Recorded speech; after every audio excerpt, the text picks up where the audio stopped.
The music of Korngold is not played very much nowadays, but the music of Korngold has, as far as I'm concerned, has absolutely essential part in the repertory.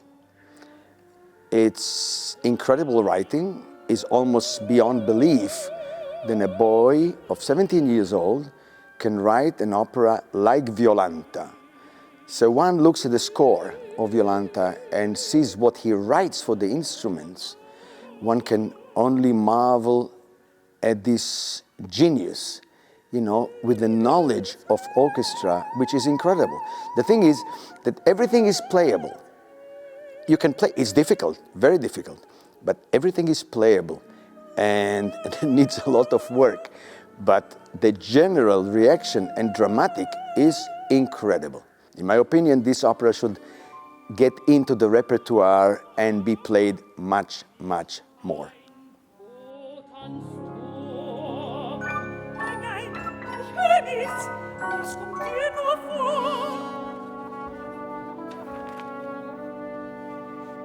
Nothing in music comes from nowhere. There's always a chain, and what happened before, and with whoever composes with the ideas maybe to go further. You know, it was not only Korngold, it was by Richard Strauss exactly the same. He started in a certain way, then he went, like in Elektra, half of the opera is atonal almost, you see? So it's this, but in Korngold it was that. It was like really the continuation of Zemlinsky, because he was his teacher for 1 year, but one cannot say it is Zemlinsky. It is Korngold, because whatever he writes, you can say, oh, well, yeah, but it reminds me of. No, but at the end, you can hear, it is Korngold. You cannot say it is like another composer.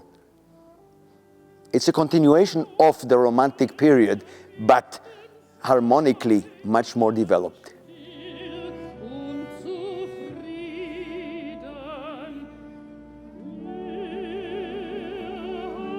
Korngold, until recently, has not been really played very much. And the question is why? Such an incredible composer.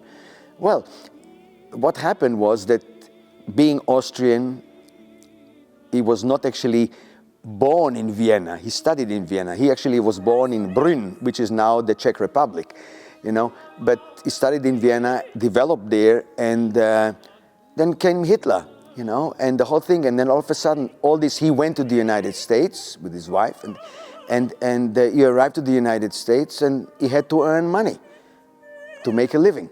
And Hollywood, they made him the offer to write film music, so he did. And he, in my opinion, the first one, they started what they call the big screen music, which he used the symphony orchestra. The music that he wrote for the films are not that much in character different to the music he wrote in Violanta, you know, or the Tote Stadt, you know. It's this kind of charged and very atmospheric. The problem was that at that time in the United States, if you were a film composer, you were a film composer. So whatever your symphonic work was not played really. And somehow he got 2 awards, Oscars for the music, film music and all this, but he remained a film composer. Other than that, it wasn't played very much. I'm personally very happy, and now there's a sort of renaissance of Korngold, and I personally conducted the Tote Stadt in Paris, in Madrid, now they did it in La Scala, now we are doing Violanta in Torino. I'm very happy to do that.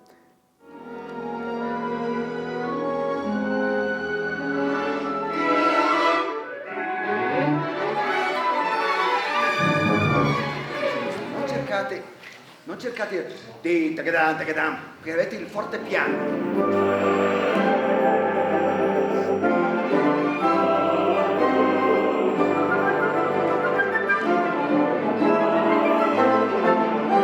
When we hear the Star Wars, you know, by John Williams, this music sounds very much like what Korngold used to write, you know. And I think he himself said it, you know, that Korngold was a tremendous influence on writing film music, and not only John Williams, but all the composers after him did exactly the same. They were very much influenced by this kind of writing.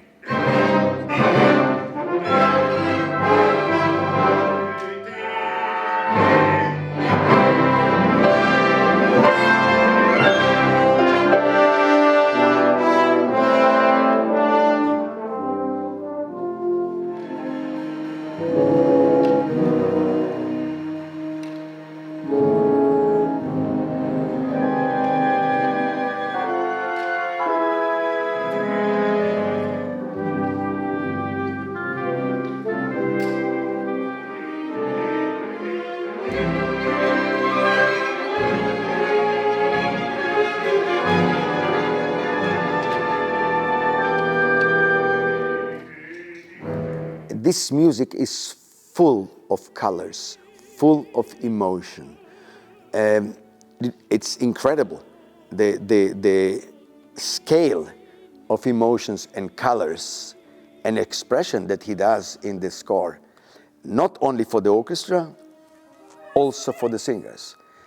And it's just, as I said before, it's just a miracle. As far as I'm concerned, it's a miracle that a boy of 17 years old could write such a thing. It's in my opinion, he should have gotten an Oscar just for Violanta.